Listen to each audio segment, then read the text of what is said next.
Hello, everybody. We are back with you from Moody Park for the second day in a row, and we are here to bring you the continuation of a doubleheader that we had to end early last, I believe, Saturday because of rain.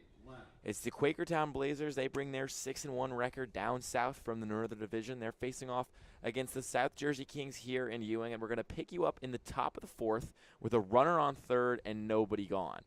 Now, this game is 7-2 in favor of the Blazers thanks to a big 4-run first inning. And other than after that point, the two teams just traded runs before the Blazers put one in the top of the fourth to give them that 7-2 cushion. Both of these teams, or at least the Kings rather, searching for their first win of the weekend, went 0-2 yesterday. As we're back underway here at Moody Park, as the skies do remain gray, not unlike they were when this doubleheader was canceled, or rather postponed last time these two teams came out. But we waited through a little bit of rain, and we have made it here. And just, I mean,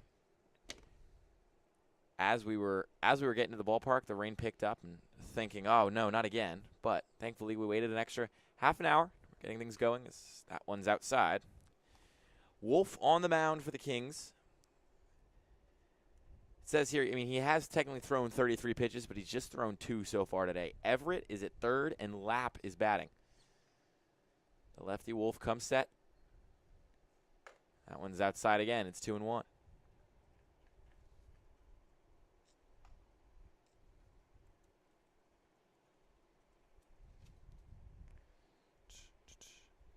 Lapp, Millersville redshirt sophomore, going into his second year of playing, third year of attending over there. 2-1. This one's grounded to short, picked up by Pedrick. He comes in and makes a throw. So it'll be one away here in the top of the fourth, and the runner Everett holds at third. Number 23, the DH, Dylan Broderick.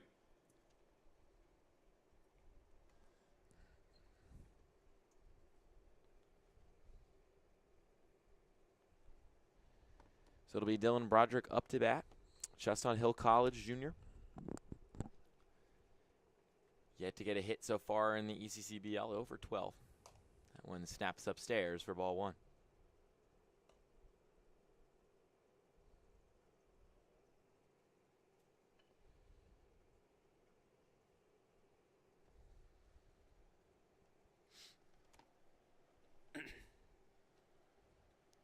Wolf kicks and is 1-0. Dropped it in there for a called strike. You know, Luke, when you're a pitcher like Wolf, you comes out, you've seen these guys before, but it's been so long. Are you just kind of treating this like you're starting a game 0-0? Yeah, you have to. After a week of not seeing these guys, obviously he doesn't know them too well. He's not playing his Quakertown team too often, so yeah, just come in. Hopefully he's fresh, starting it over. And he's ahead in the count 1-2 after that foul ball from Broderick.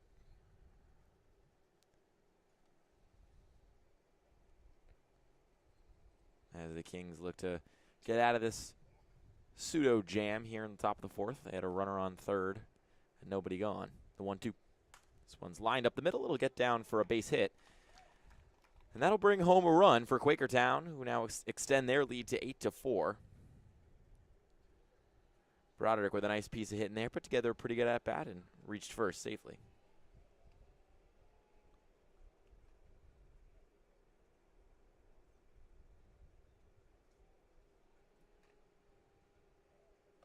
Number 10, catcher Wyatt Harrow.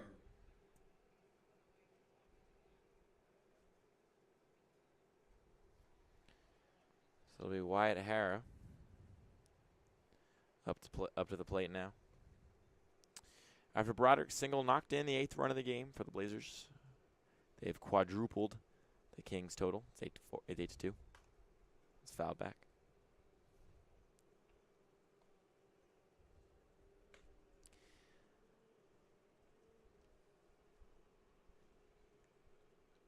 Hara, one of the new guys they brought into the lineup after that delay, didn't start the first game.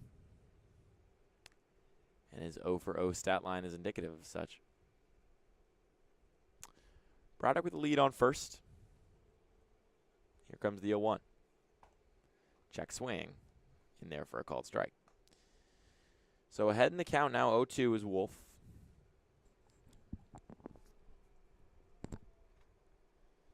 He's got a runner on first. And one gone.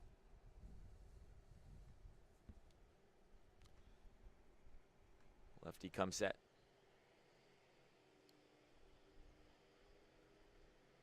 Checks the runner in the stretch. That one's grounded up to second base. This could be two. On is Williams, but I'll rather just take one out, flip it to reverse, and that'll be two gone. As Diffley's on the receiving end of that toss. So there's two away now with a runner on second as the Kings navigating their way through this fourth inning. 33, right fielder Harold Ivory.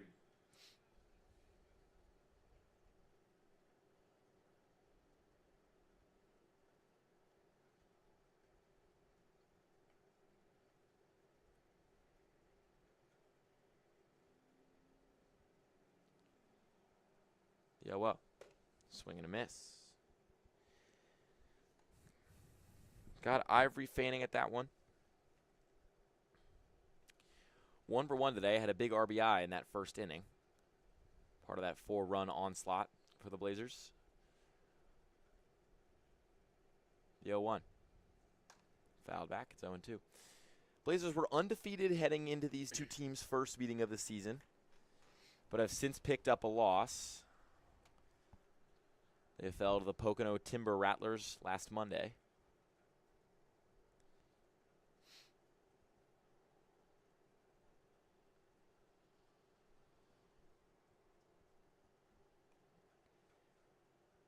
Wolves 0-2.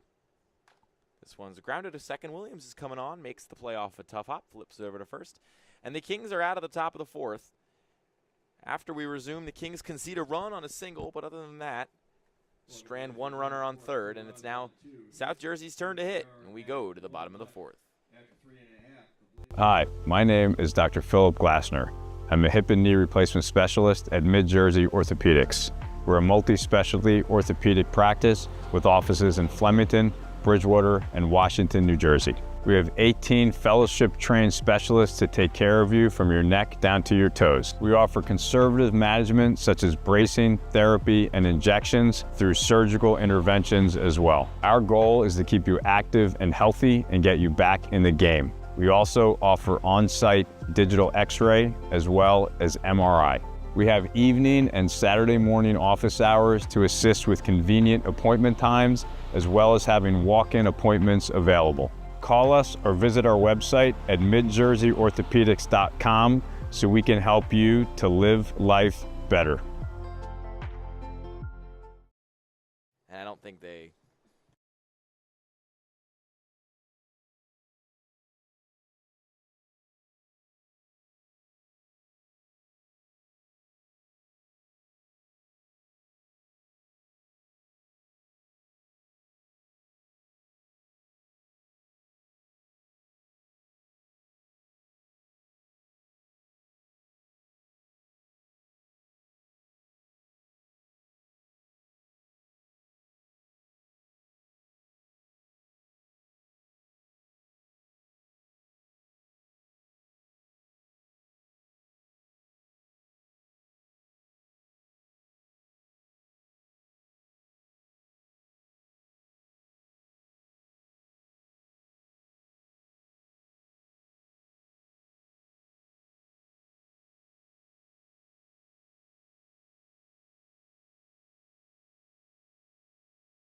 Back with you here at Moody Park in the bottom of the fourth.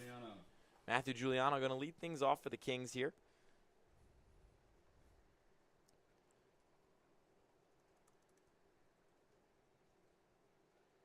Mercer County sophomore.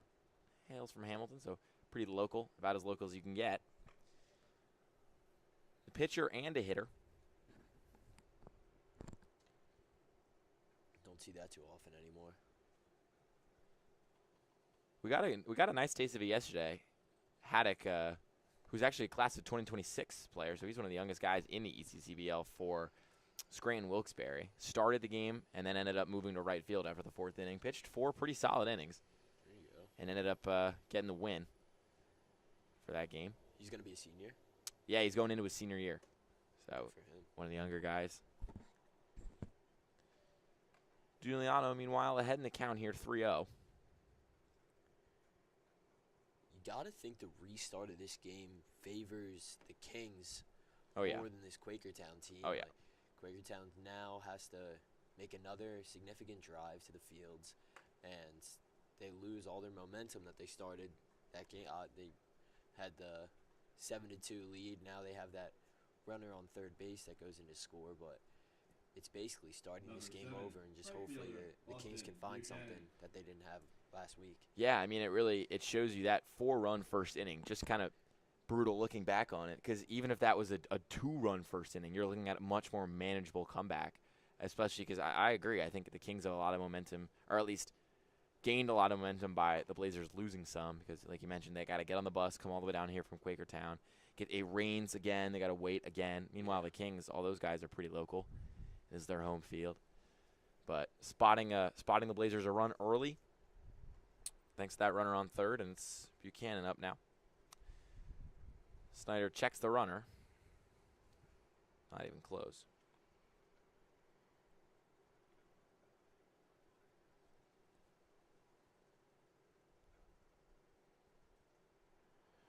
Giuliano hops out to a lead. The pitch. Inside. Almost hit him. The ball gets away from Black. And Giuliano will make his way over to second base.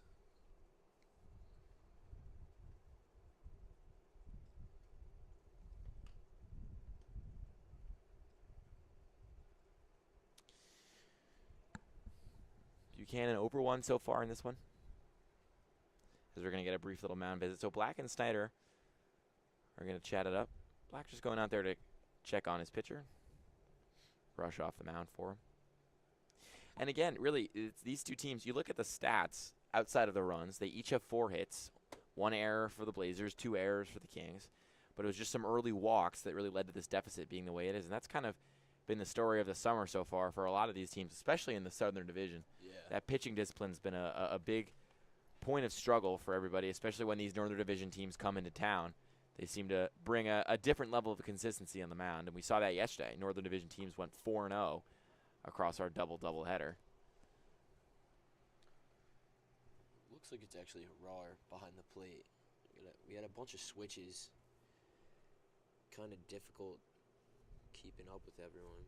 It will be Harar behind the plate. So Snyder pitching, Harara catching the 1-2. Black Swing and a is at ground ball. first. Fielded calmly by the shortstop and firing it over to first base, and the pick is made. So there's 1 gone, as Buchanan is retired on the ground ball. Number 17, second baseman, Brent Williams. That'll bring up Brent Williams. Had a couple of putouts in that last inning.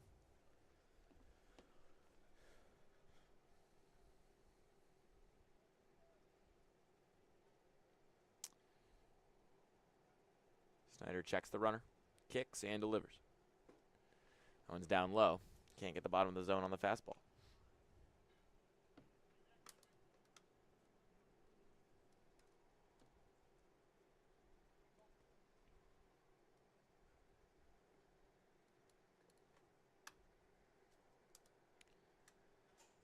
Snyder checking the runner again, the 1-0. This one's slapped into the gap, and it'll get down for a base hit. Coming on is Ivory, and wheeling around for home is Giuliano. The throw down the line is not in time. Ball gets away, and so Williams will advance from first to second. He'll get there standing. And an RBI single for Williams, and then the throwing error by Ivory lets him advance all the way to second, and the Kings get a run back here. It's 8-3 in the bottom of the 4th.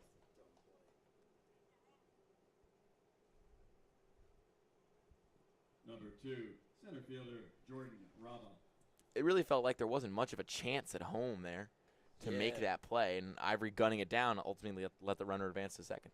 He was definitely trying to show off that arm a little bit. He clearly has the strength to get it there, but just not a good throw, and now you have another runner in scoring position. So Rabb is up.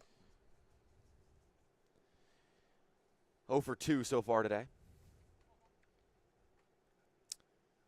Could come through here with a single, though, to push this deficit to just 4 runs with a runner in scoring position. Snyder's 1 up. Outside. Oh, rather he got the corner. Counts even. That to me looked like it was in the other batter's box. Yeah, it seemed a little outside too.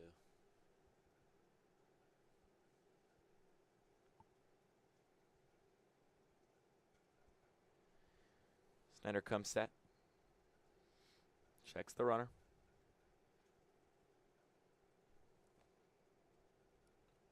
That one's grounded to second base. Cross coming on, gloves it, flips it, and there's 2 away.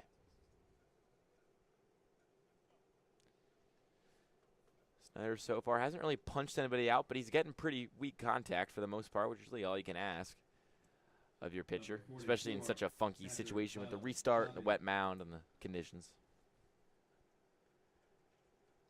Yeah, this field held up pretty nicely. Rain was coming down a little bit for a while. And other than that little spot on the front of the mound, looking pretty good. There's a swing and a miss.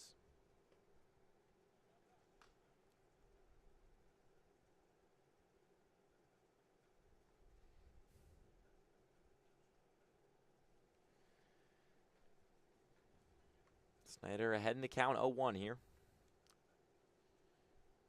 Gets Shoppy to fan at the first one. The second offering is more of the same. 0-2.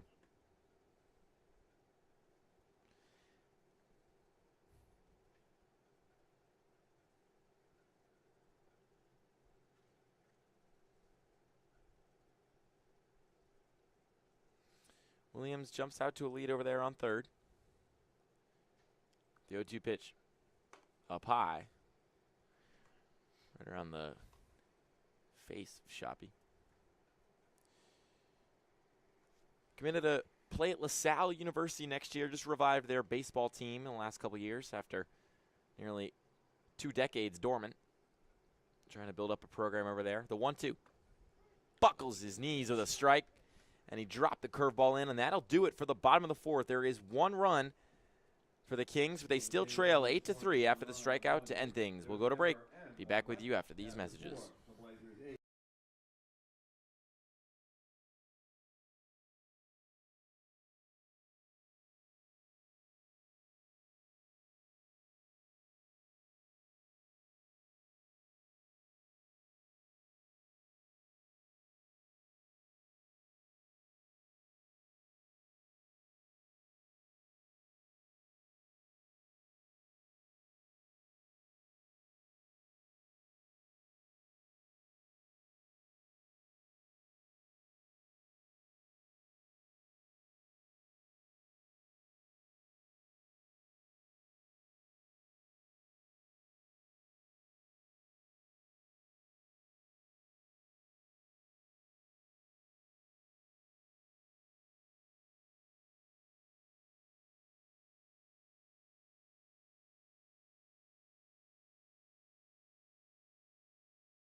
Back with you here at Moody Park into the top of the 5th. These 2 teams set to continue on. Reminder, this is the first game of a doubleheader. So we're only going 7. and we're in the top of the 5th. So we only got 3 more frames, at least in regulation, to get through. But then we're going to play another game right after this, so we're basically giving you 1.5 games of baseball. Between games, get a chance to show you an interview we had yesterday, sitting down with former national champion for the University of Georgia and current assistant coach for the Trenton Capitals. He and I got a chance to sit down and talk about college baseball and how he's applied all those lessons to coaching with the Caps. And speaking of college baseball, last night 1-0 shutout win for LSU. 120 pitches is what the starter threw, something crazy like that. It was a big win for the Tigers, as Coastal Carolina has to pick up 1 tonight. They want to even that series up at 1. Yeah, I feel like I'm pulling for Coastal. Oh yeah, me too. That Bodine is a local kid. Played against him in high school, so. Yeah, I've heard lots of Jersey representation on that team. Yeah. Their coach is from Jersey. Fluky, their starter yesterday. Yeah, Jersey guy. One of our colleagues, Giacomo, one of his cousins, plays for them. He's about as Jersey as they get. As it's black in the box now after that inning opening strikeout from Wolf. Pitch is just outside. I really wasn't super into college baseball in middle school or high school, but this year covering ASU and watching a lot more college baseball, Omaha just seems like the kind of place that you gotta just visit once in your life during the World Series, just to say that you've been there. It seems like a pretty cool vibe. Yeah, I agree. I think Omaha would be a cool trip to make. One of my buddies was saying that he ended up buying his dad tickets to Omaha for his birthday. Oh, nice. That's a good gift. Probably lots of SEC fans down there, though. 1-1. This one's chopped up the middle. Making the play, and on it is Pedrick. He fires across the diamond and makes the throw. By him right there. Really good piece of field, and ball took a couple weird hops. Pedrick kind of stuck his glove out, snared the ball, fired it across the diamond. Definitely maybe get a catch on the hop. Zach Meza.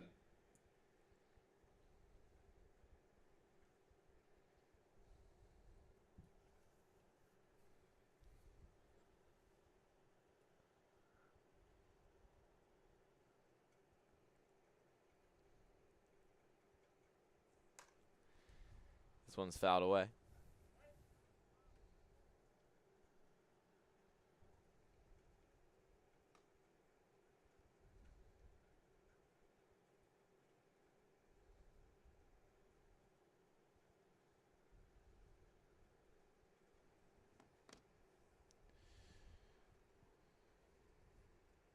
Wolf stares down Meza. His 0-1. Drops in there for a called strike. So Wolf ahead in the count now, settling in pretty nicely here since showing up. Ahead in this count with already 2 gone. Yeah, he's been pitching well. Like that run scores from third. Obviously, you come in and just start with that. It's a difficult situation. But he's been dealing pretty well. Getting weak contact. Throwing a lot of strikes. His defense has also made a couple nice plays there behind him. Yeah. At least rather routine plays, but again, those aren't always a given here. That one's upstairs. It'll be 1-2 on the fastball. I mean, that was the reason they kind of fell behind in the first place. A couple errors in that first inning for the defense to come out on a new day and play with some fresh legs. Helps them a lot. The 1-2. Inside. Try to get Meza tied up.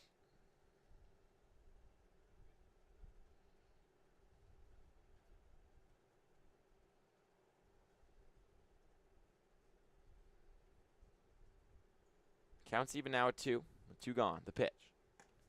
Can't catch the outside corner on the curveball. Wolf a little upset with himself after that miss. Knew he had him.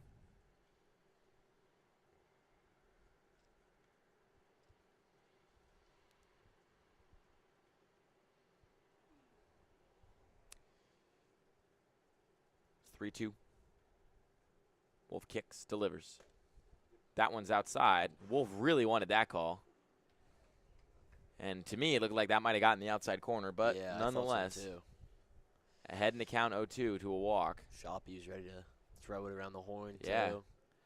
Wolf was halfway to the dugout. Yeah. Now he's cracking a smile, but understandably frustrated by that miss. Center fielder Quincy Isanison. So it'll be Quincy Isanison will come up now. It'll be another left-left matchup for Wolf, with Mesa taking his lead over there on first. Feels like something big thing for Wolf here. Not let that missed call phase him moving forward. Runner goes. The throw down to second is not in time. Another tight call that doesn't go in favor of the Kings. The entire Kings infield was on its way to the dugout. Petrick just didn't get the tag down in time on Mesa. And Wolf and Shabby are kind of laughing to each other right now about the umpiring they're getting. Man, I mean, almost every single member of the infield was out of the dirt and onto the grass at that point. They were so confident in that throwdown. But no cigar. It's 1-0 now to Sanderson. Pitch. Up high. 2-0.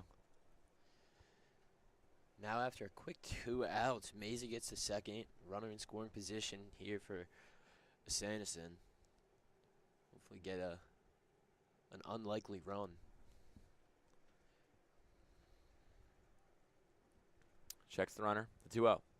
Down in the dirt, ball gets away, and the runner gets over to third. So Mesa, you can say what you like, but was basically inches away from being struck out, then inches away from being tagged out on his stolen base, and now has made its way to third on a wild pitch. Just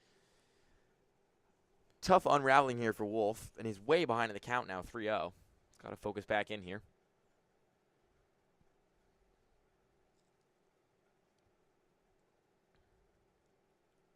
Sanderson staring down Wolf. The 3-0 on its way. Outside. Oh, rather, he got the corner. Same spot. He put it on the other side of the batter's box to the last batter. Didn't get the call. Guess we got a diagonal-shaped strike zone today.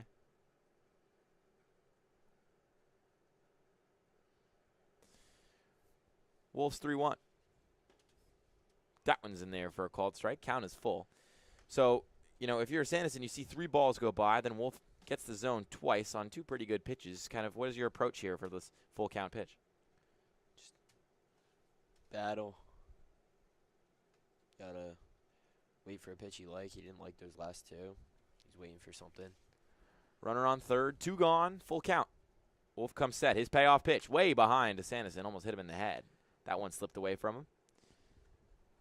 And the center fielder will make his way to first base. So there's runners in the corners now for the Blazers, as we're going to get a mound visit here. And this is just a tough spot for Wolf. The kid was 2 times he thought he had gotten out of the inning. First on the strikeout, then on the stolen base. Both times ineffective.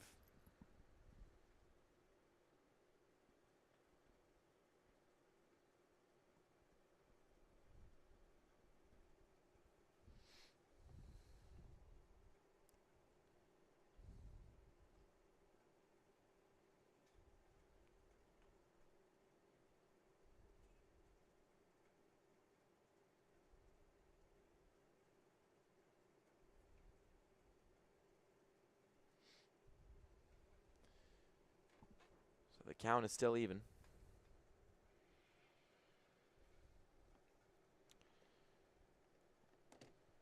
As Pass goes into the box, he's got an 0 first so far today. This is his first at-bat of the contest. With Sanderson on first. Mesa on third. Pasco sporting the torpedo bat. See if this brings him same effect it did the Yankees early in this season.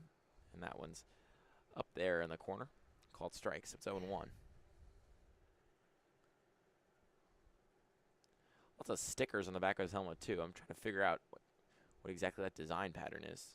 Yeah. Maybe that's what the helmet's supposed to look like? That's what I was thinking, too. It looks like a pretty consistent pattern. Yeah. Somewhat symmetrical. Can't really tell. Wolf's second offering, fastball in there for a called strike. So Pasco now a little bit on his heels here. Chestnut Hill College junior, just like Broderick, his teammate. Summit Hill, PA native. Up there in the northeast part of the state. 0-1. That was an 0-2 rather, but it was outside, so it was 1-2 now.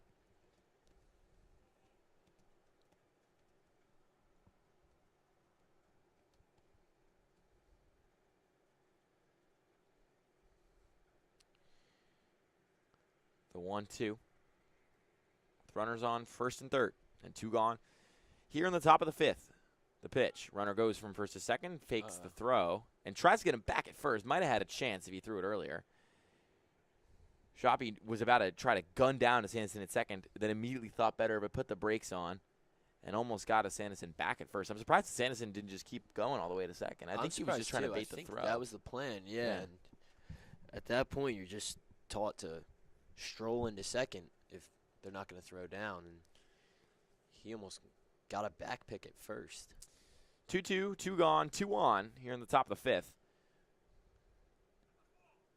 And they're going to say Wolf balked, and that'll be a run. Kind of unsure what he did there. Yeah, a little twitch. He's asking for help.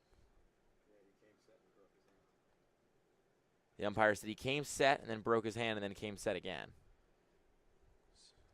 So a run will score in an inning where Wolf was nearly out of it multiple times. Kind of a tough run to give up, tough run to concede there. That kind of negates the good hitting that the Kings did in the bottom of the 4th, the frame right before this.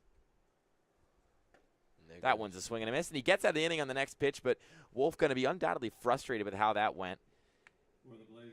A couple umpiring decisions lead to a run for the Quakertown Blazers. They lead 9-3 as we go to the bottom of the 5th.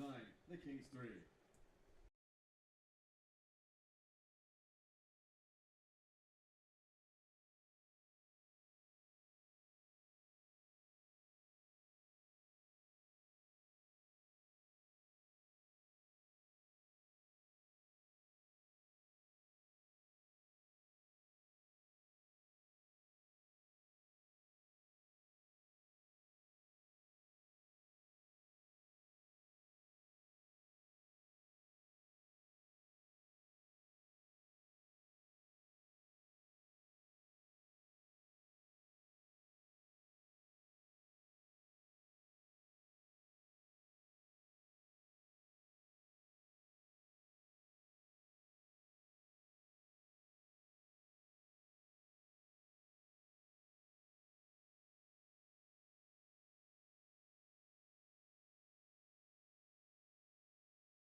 Here in the bottom of the 5th with you now after Quakertown picks up a nice insurance run there in the top of the frame thanks to a walk, a stolen base, a wild pitch, and then a balk, which is about as ECCBL as you can get if you're going to score a run. Opening things up in this one with a ball in the dirt.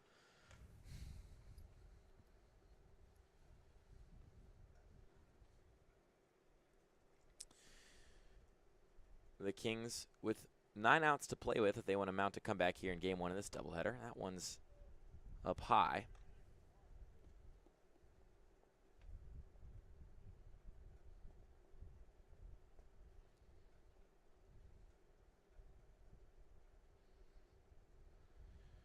Snyder's 2-0 to Pedrick. In there for a called strike. It just got the outside corner.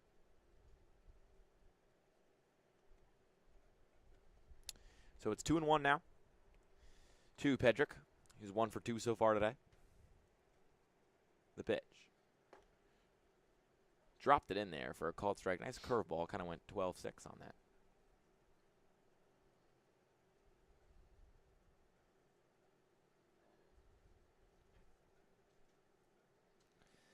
Snyder's 22nd pitch on the way. Outside. Count will be full.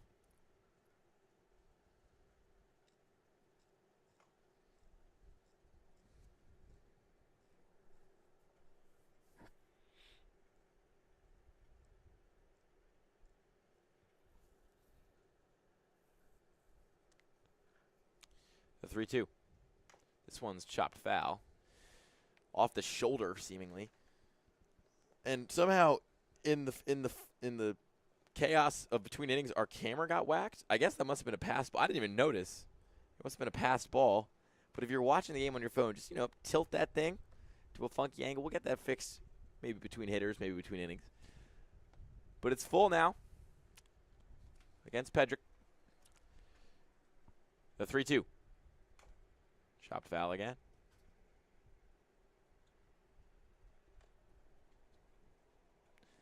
I was nervous at the beginning of the game, Luke, that the wind was going to be a factor with our camera, but the wind thankfully died down. We can actually sit here with the window open, which I didn't think we were going to be able to do when we were first setting things up. Cracked that window open and felt like I just stepped into Chicago.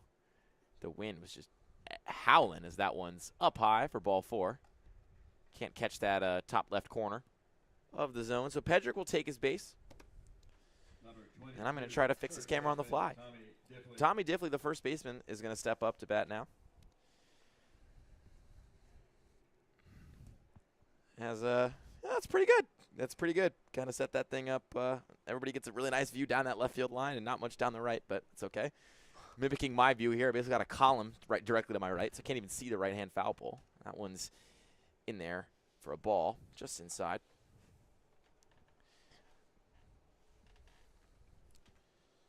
South Jersey trying to mount a rally here with the leadoff walk to Pedrick. Snyder checks him. Now kicks and delivers on Diffley. That one's in there. Fastball in.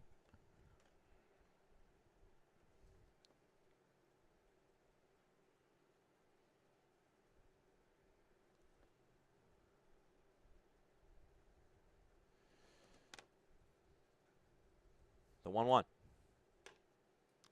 Tried to drop that curveball in just like he did in the previous at-bat, but that time he pushed it a little bit wide.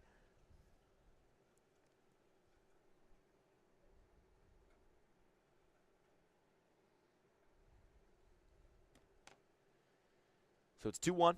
Pedrick on first. Diffley at the plate.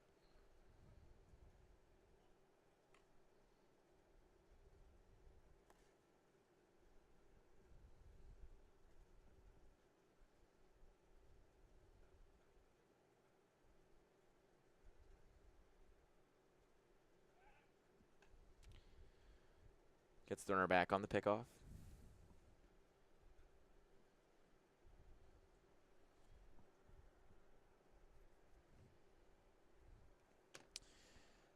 The 2-2.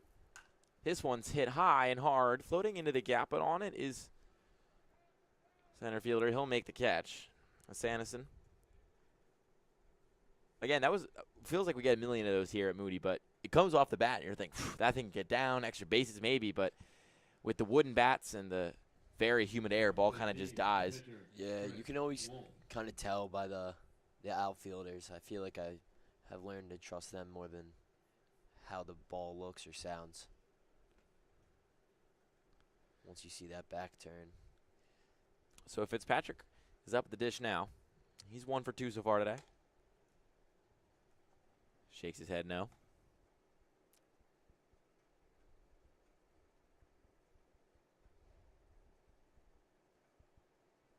Pedrick takes his lead over on first. Not Fitzpatrick, excuse me. 1-0. That one's in the dirt.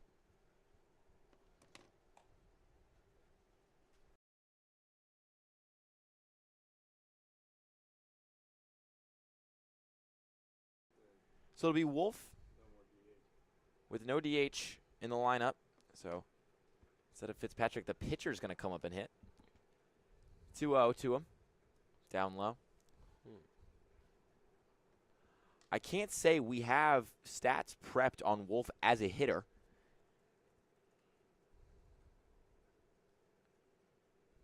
But he did hit in high school. He was not a PO in high school. He only appeared in one game for Florida Tech this past season as a pitcher, so didn't get any college reps as he takes that fastball right down the middle. But played for Clearview. And as a hitter in high school, his senior year, not bad. 16 RBIs. Drew 14 walks, had 17 singles. Hit .333. As that one's on the outside corner. I think Wolf is thinking, well, I couldn't have gotten that call when I was throwing. I mean, that was the same spot where he got the ball a couple times, but couldn't get the call there. Full count, one gone. And Pedrick on first. A 9-3 lead for the Blazers. Here's the pitch. This one's fouled back. As Wolf takes a couple ghost swings there, trying to learn how to, they say it's like riding a bike. You never lose it, but you still got to practice every now and then. Get the feeling back and the motion back, swinging the bat. He's got mismatched batting gloves. Not sure if that was a choice or that was forced upon him by a lack of equipment. 3-2. This one's lined into right field. Wolf Going back roped. on it is Ivory, and he's there under it. Tough break for Wolf. He got a lot of that and hit it pretty hard, but Ivory was just in the right spot. Came across and made the catch. Now he's cheesing on his way back to the dugout. Wolf knows. Actually hit that thing pretty well. Perhaps giving his head coach more of a reason to give him a couple hacks later on.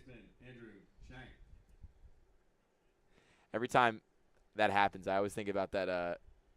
There's that clip from LSU college LSU, baseball yeah. years ago, where the kid, he's a PO, and he hits a home run on his one at bat, and the interview after the game, they're like, "What was your mindset when you stepped in the box?" He's like, "Oh, go yard. You don't get a lot of these done. I thought I'd swing for the fences." And then the post-game press conference, he's like, "Yeah, coach, I got to be honest. I didn't hit in high school." That was one of the funnier bits. As the 0-1 here. To Shank. Swing and a miss on that one. Went straight through and fanned at that offering. So it's 0-2. It's Pedrick on first.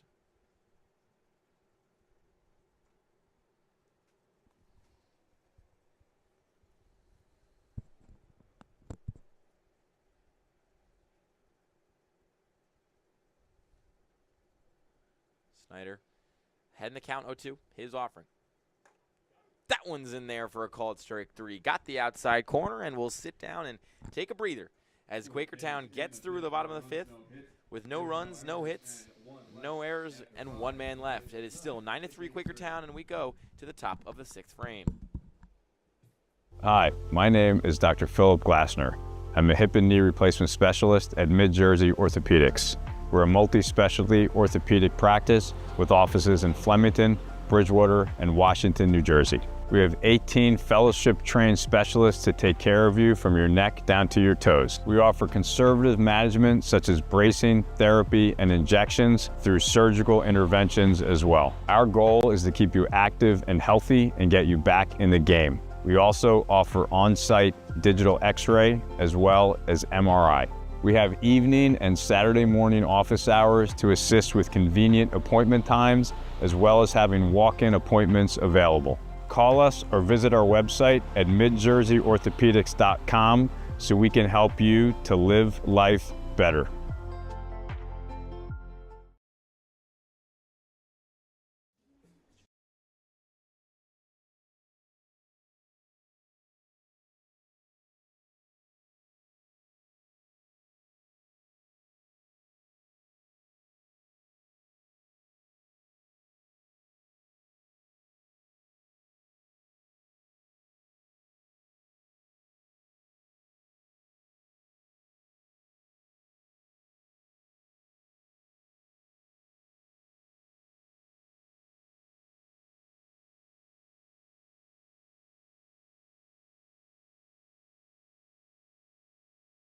Back with you here at Moody Park. The Blazers going to be leading off with their shortstop.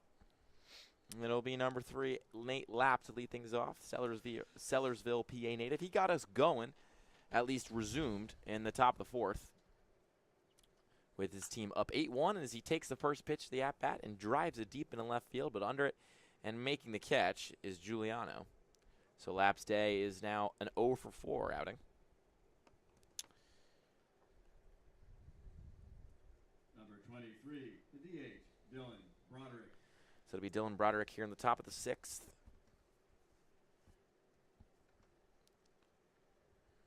As the Blazers down to 5 more outs to tack on any insurance runs. They lead South Jersey 9-3 here in the first game of a doubleheader. First one is swung on and missed by Broderick.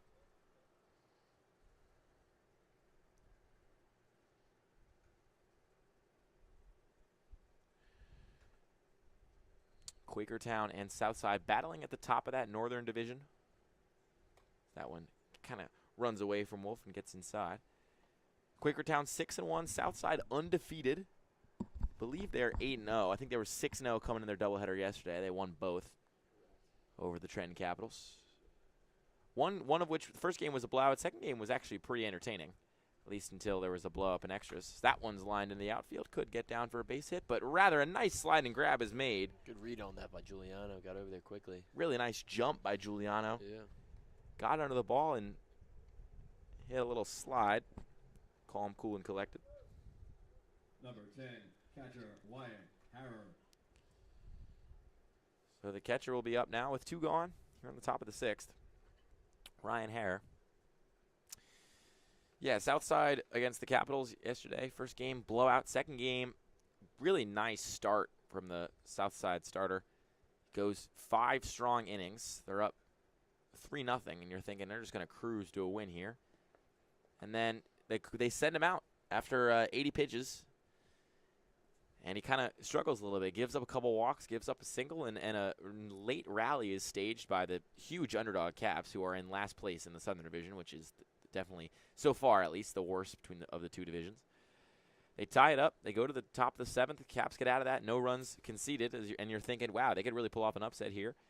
But then they don't score in the bottom of the 7th. The game goes to extras. The Caps kind of out of arms at that point. They give up 6 or 7 runs. They give a big spot in the top of the 8th in extras, and that was all she wrote. As between the New Jersey and the PA teams, really only 1 win yesterday for any of the Jersey teams. Mercer Mammoths split on the road against the Pocono Timber Rattlers. This 1-1 is lifted into right field, but under it with time and space. Buchanan will make the catch, and that'll do it for the top of the 6th. 3 up, 3 down, no hits, no runs, no men left. And we'll go to the bottom of the 6th here at Moody Park.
So Matthew Giuliano will lead things off here for the Kings in the bottom of the 6th. They got just 6 outs to work with. They want to stage a big old 6-run comeback here against the 6-1 Quakertown Blazers. Lots of 6s everywhere. That might be a bad sign. That one's grounded into the gap, and that'll get to the left field grass for a base hit. So Giuliano will reach on the first pitch of the 6th inning. Number 7, right fielder, Austin Buchanan. So this will bring up Austin Buchanan, who made that catch on the fly ball to end the last inning.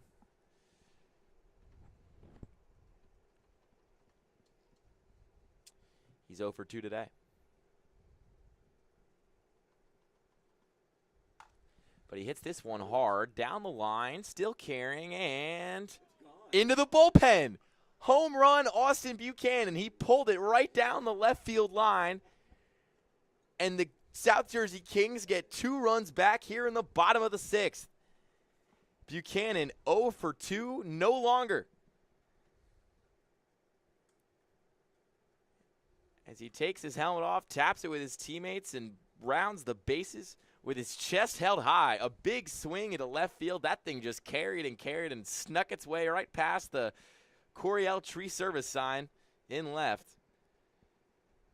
It looked, I mean, we mentioned this being a big park, but that is about the shortest you're going to get, and he made it right over that fence. Yep.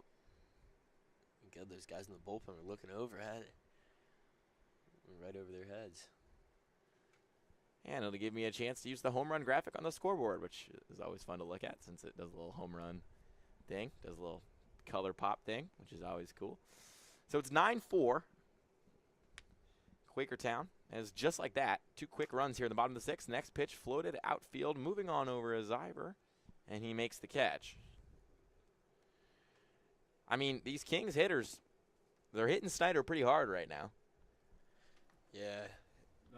Not too much time left in this game, but hopefully they'll have this carry over into the second game of the doubleheader.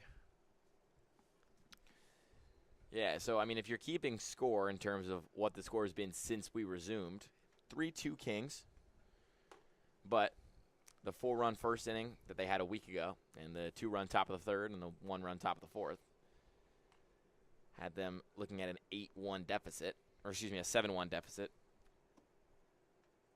7-2 deficit, I can count, heading into this game.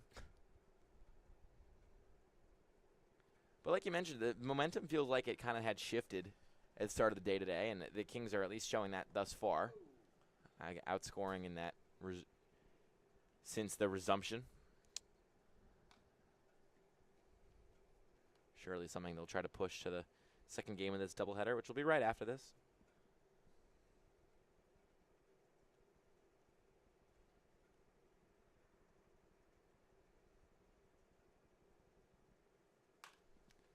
This one's grounded to second, gloved nicely as Crosswell fired over to Black. And there's 2 away here in the bottom of the 6th. Cross made a good play on that, just snaring that ball. This will bring up catcher Tyler Shoppy. Rocking Daryl Strawberry's 44. I lied, Daryl Strawberry was 18. I don't know why I thought Daryl Strawberry was 44 in my mind.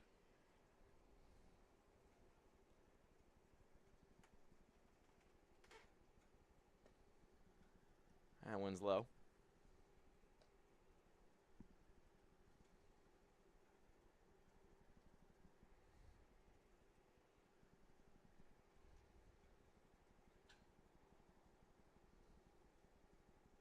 The 1-0. Same spot, same result. Ball low. It'll be 2-0.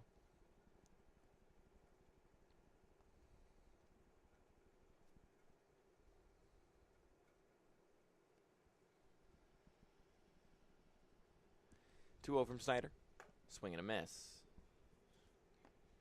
As he gets a strike back in the at-bat.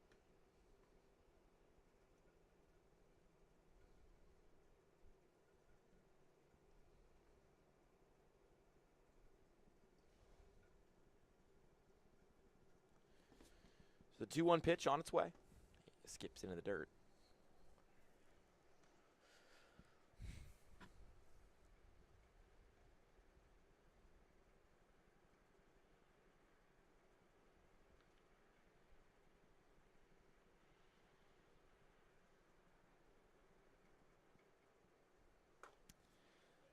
3-1 offering. Gets the inside corner. So the count is full now to Shoppy, with Snyder climbing in his pitch count up to 52. His 53rd of the day. Just high, just missed high. Snyder wanted that call, but it was just in the edge. So a base runner for the Kings. Number 11, shortstop, Andrew Pedrick. And it'll bring up Andrew Pedrick, the shortstop.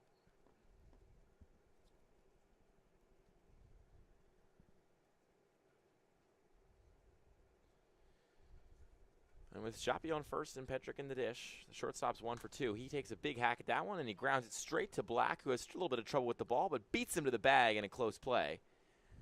Diving to no avail is Pedrick, and that'll do it for the bottom of the 6th. We go to the last frame of regulation in the first game of this doubleheader, with Quakertown having 9 and South Jersey having 4. Keep in mind, ECCBL is sponsored in part by Northfield Bank, proudly serving local communities since 1887. With branch locations across Mercer and Hunterdon counties, Northfield offers simply free checking with no minimum balance, no monthly fees, and no per-check charges. Northfield Bank customers also enjoy free online banking, mobile app access, and a free debit card for everyday purchases. For more information, please visit northfield.com or follow Northfield Bank on LinkedIn, Instagram, Facebook, Twitter, and TikTok at Northfield Bank.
Back with you here at the top of the 2nd. Luke Anderson alongside me. Luke Cast for 1.5 games with you here today. As Wolf still on the mound. He looked pretty strong so far today. Even get a nice piece of contact to the plate for a guy that doesn't usually swing the bat.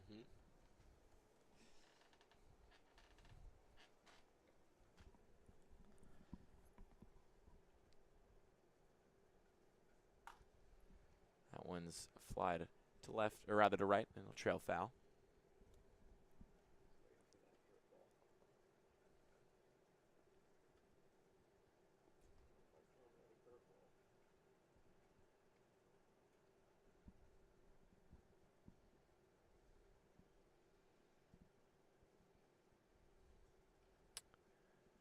Oh, 2 hit him. Wow. So Wolf was ahead in the count, but concedes the base runner after glancing the heels of Ivory with that curveball. Number 15, first baseman, Braden Black.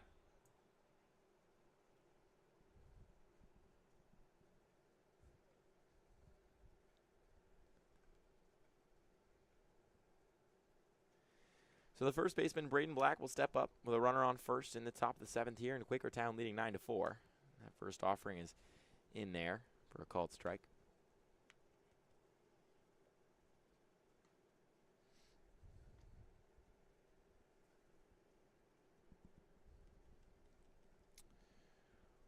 Wolf nearing 80 pitches. I mean, that was his 80th. That's outside for a ball. So, again, coming out here to start the 7th, he's looked really strong. He's probably only thrown 45-ish pitches today, but Yeah, probably not going to give him any looks in the second game. No, it'd be unlikely. Except we did see that happen last night. The Generals just had a pitching nightmare with James Harris. There's a liner to first base and a quick double play by Diffley, who was on his toes and made the nice grab and tag to put 2 away here in the top of the 7th. But yeah, I mean, Coach Coryell and the Trenton Generals were leading 2-1 over the Miners of Scranton Wilkes-Barre before James Hare just couldn't throw a strike in the top of the 6th and basically gave up 6 runs and had the bases loaded, and they had nobody in the pen. They just didn't have the arm. So he sent out Hoiberg, who had thrown like 60 pitches like 3 hours prior in like the beginning of the first game. And I mean, that went about as well as you expected. He probably gave up 3 or 4 more runs, but at least he could throw strikes. It was just a tough game and pair of tough losses yesterday for the Trenton Generals, as that one gets away from Shoppy. Wolf's count is even now at 1.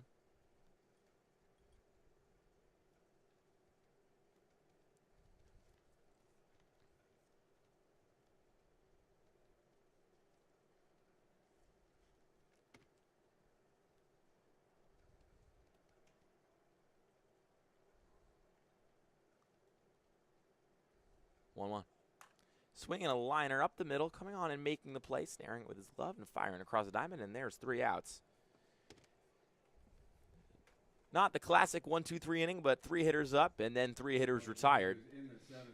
No runs, 1 hit, no errors, and no men left in the top of the 7th. As we go to the bottom of the 7th, the Kings trying to stage a late comeback to take this one in the first game of 2.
Back with you here at Moody. Some changes for the Blazers. We're going to get Ivory pitching on the mound. Right fielder. We saw him gun that arm earlier, but, you know, wasn't very accurate with his throw. So, who knows if really Ivory's got that stuff as a pitcher. But, I mean, could probably throw some velo. Then again, this isn't a blowout, you know. This is not a 18-5 game. This is a 9-5 contest. But Ivory's first pitch is popped up sky high, and making the catch is Pasco over there at third. So Diffley's retired. Swinging at the first pitch. Swinging at the first pitch against a guy with no pitching experience this year. Maybe not a wise decision. Number 15, pitcher Chris Wolf. So Chris Wolf is up. Going to hit again. 0 for 1 in his first at-bat, but roped a nice hit, or a nice piece of contact, at least to right field, that Ivory actually came in and caught. Sure enough, Ivory's first pitch outside. He's throwing it hard, but I'm sure accuracy will be his biggest question. That one in there. Yeah, he definitely does look like he's getting some good velocity.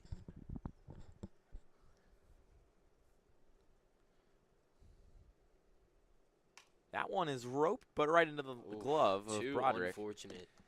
Tough for Wolf. He probably gets really nice timing, really nice location on both of those, but just can't find the holes in the defense. Number 6, Two strong exit velos, but no hits to show for it, and there's 2 gone here in the bottom of the 7th.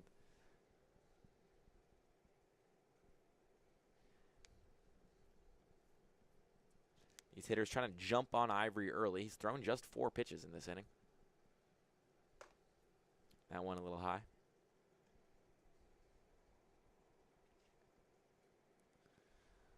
Untucked his jersey a little bit there in the mound, kind of playing loose. That one he yanked inside and almost hit Shank in the foot.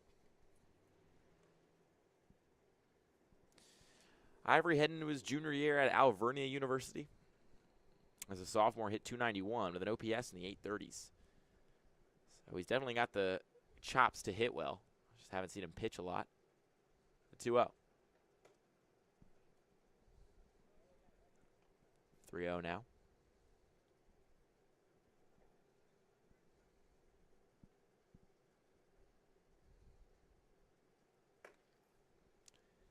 As that one's up high, so a 4-pitch walk after back-to-back quick outs. As the discarded gear of Shank is just left sitting there in the grass, and teammates will come and collect it. Number 12, left fielder Matthew Giuliano. This will bring on Matthew Giuliano, who is 1 for 1 today. Dribbled a single into left field earlier on. First pitch of the at-bat, outside.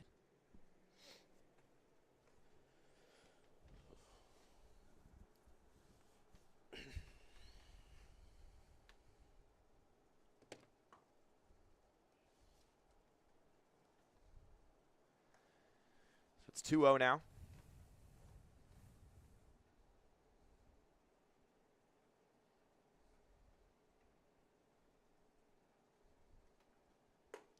This one up high, 3-0. Struggling to locate that zone is 7 Ivory. straight. Student sections in the SEC would be chanting ball 7 by now. Mm-hmm.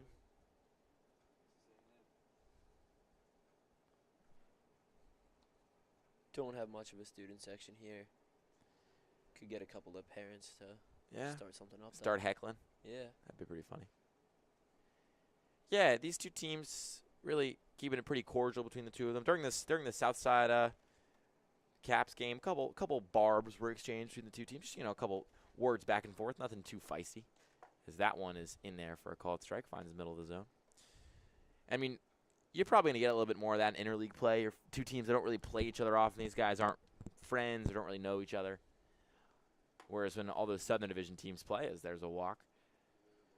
When all those Southern Division teams play, it's guys you probably grew up playing on the same travel ball circuits, and they kind of all know each other. Some of them are still going to school together. Exactly. Going to the same universities, stuff like that. Right fielder Austin Buchanan. And so another walk, and there's now a runner on first and second. Keep in mind, this is not a blowout. Technically speaking, the Kings can load the bases and tie the game with one swing, as that one is up high. Speaking of one swing, Buchanan in his last at-bat took the first pitch of the AB deep over the Coriel Tree service sign in left field.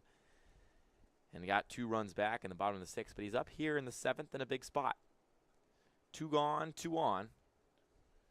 Ivory's 1-0. Check swing in there for a called strike.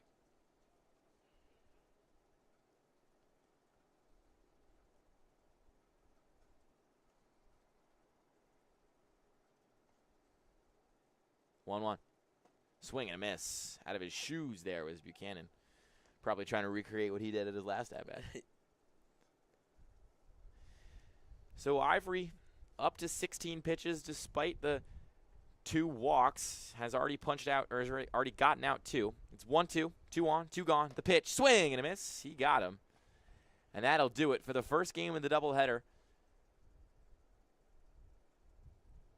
9-5 in favor of the Quakertown Blazers. They are now 7-1 on the season, and they finish this Sunday what they started last Saturday and get the job done against the South Jersey Kings. We're going to take a brief break, but we'll be back with Game 2 shortly. Grab a snack, get a drink, don't go anywhere.